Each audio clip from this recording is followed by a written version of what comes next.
بسم اللہ الرحمن الرحیم۔ اسلام کے تین مقدس ترین مقامات میں سے ایک مسجد اقصیٰ ہے۔ یہ وہ پاک مسجد ہے کہ جس کی طرف سفر کرنے والے کے لیے بھی بے حد اجر و ثواب لکھا جاتا ہے۔ یہ مسلمانوں کا قبلہ اول بھی کہلاتا ہے۔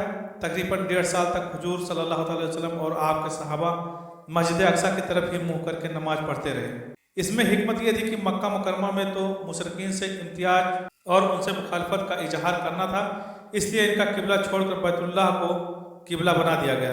پھر ہجرت کے بعد مدینہ منورہ میں یہودی و نصارہ سے امتیاز اور ان کی مخالفت کا اظہار مقصود ہوا تو ان کا قبلہ بدل کر بیت اللہ کو قبلہ بنا دیا گیا۔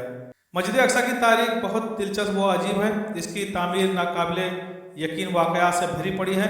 معراج النبی حضور اکرم صلی اللہ علیہ وسلم نے مسجد اقصیٰ میں تمام انبیاء کی امامت کروائی، جو اس بات کی دلیل ہے کہ اس مسجد کا اسلام سے گہرا تعلق ہے۔ مختصر بات یہ ہے کہ مسجد اقصیٰ مسلمانوں، عیسائیوں اور یہودیوں تینوں مذہبوں میں ہی ایک مقدس مقام کا درجہ رکھتی ہے۔ یروشلم کو پیغمبروں کا مسکن بھی کہا جاتا ہے۔ وہاں بہت سے پیغمبر مبعوث فرمائے گئے۔ بیت المقدس کو مختلف قوموں نے اپنے اپنے عقیدے کے اعتبار سے مختلف ناموں سے نوازا ہے۔ یہودی اور عیسائی آج بھی اسے یروشلم کہتے ہیں۔ یہ دو عبرانی الفاظ یرو اور سلم کا مجموعہ ہے، جس کے معنی امن کا ورثہ ہے، جو کنعانیوں کے صلح کے خدا سلم کے نسب سے معروف ہے۔ بیت المقدس سے مراد مبارک گھر یا ایسا گھر ہے جس کے ذریعے سے گناہوں سے پاک ہو جانا ہے۔ اقصیٰ عربی زبان کا لفظ ہے جس کے معنی بہت دور کے ہیں۔ قرآن مجید میں بیت المقدس یا یروشلم وغیرہ کا لفظ تو ذکر نہیں ہوا، البتہ اس کا تذکرہ ان الفاظوں میں کیا گیا ہے۔ ہر عیب سے پاک و پاکیزہ وہ پروردگار ہے جو اپنے بندے کو راتوں رات مسجد حرام سے مسجد اقصیٰ تک لے گیا، جس کے اعتراف کو ہم نے بابرکت بنایا تاکہ ہم اسے اپنی بعض نشانیاں دکھائیں۔ بے شک وہ پروردگار کچھ سننے والا اور سب کچھ دیکھنے والا ہے۔ مسجد اقصیٰ سے مراد بیت المقدس ہے۔ یہ ارض مقدس فلسطین کا علاقہ ہے۔ حضرت ابو ذر رضی اللہ تعالیٰ عنہ سے مروی ہے، میں نے رسول اکرم صلی اللہ علیہ وسلم سے پوچھا کہ زمین میں سب سے پہلے کون سی مسجد بنائی گئی؟ تو نبی اکرم صلی اللہ علیہ وسلم نے فرمایا مسجد حرام۔ تو میں نے کہا اس کے بعد کون سی ہے؟ تو نبی صلی اللہ علیہ وسلم فرمانے لگے مسجد اقصیٰ۔ میں نے سوال کیا کہ ان دونوں کے درمیان کتنا عرصہ ہے؟ تو نبی صلی اللہ علیہ وسلم نے فرمایا کہ 40 سال۔ پھر جہاں بھی تمہیں نماز کا وقت آ جائے نماز پڑھ لو، کیونکہ اس میں فضیلت ہے۔ احادیث کے مطابق اس مسجد میں ایک نماز 25,000 نمازوں اور بعض روایت کے مطابق 50,000 نمازوں کے برابر ہے۔ ایک روایت کے مطابق مسجد اقصیٰ کو سب سے پہلے خود حضرت آدم علیہ السلام نے تعمیر کیا تھا اور بعد میں حضرت ابراہیم علیہ السلام نے اس سے دوبارہ تعمیر کروایا تھا۔